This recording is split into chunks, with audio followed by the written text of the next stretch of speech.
Microsoft 365 කියලා කිව්වාම ගොඩක් අය හිතාගෙන ඉන්නේ මේක කවුරුත් දන්න Office applications එහෙමත් නැත්නම් Word Excel PowerPoint කියන applications ටික කියලා. මේක මෙතනින් එහාට ගිය ලොකු area එකක් cover කරන cloud solution එකක්.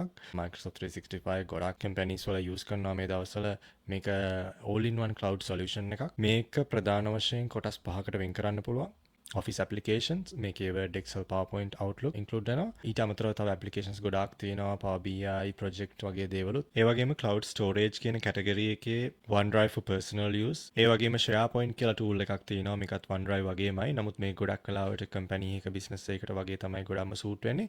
මොකද මේකේ back end එකෙන් ඔයාට file share කරද්දී permission wise එතනින් ගියාම organization එකෙන් පිට ඔයා මොනාරි file share කරනවා නම් ඒකේ permissions කොහොමද වෙනස් කරන්නේ? ඒ වගේම recover කරන්න පුළුවන් deleted files ඔයාට එක එක policies create කරලා තියන්න පුළුවන්. ඉතින් මේකේ ගොඩාක් දේවල් තියෙනවා back end එකෙන් control කරන්න. ඒ වගේම business emails ඔයාට ඔයාගේ custom domain එකක් through ඔයාගේ emails host කරගන්න පුළුවන් Microsoft Exchange Online කියන server එකේ. collaboration කියන category එකට වැටෙනවා කලින් කතා කරපු SharePoint file share කරන්න.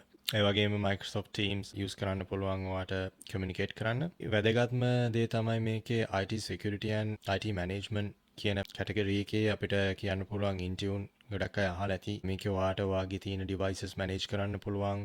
එතකොට Entra ID, Ratio AD, එතනින් ගියාම Defender මේ වගේ tools ගොඩාක් තියෙනවා. මේ tools වලින් ඔයාට rules create කරන්න පුළුවන්.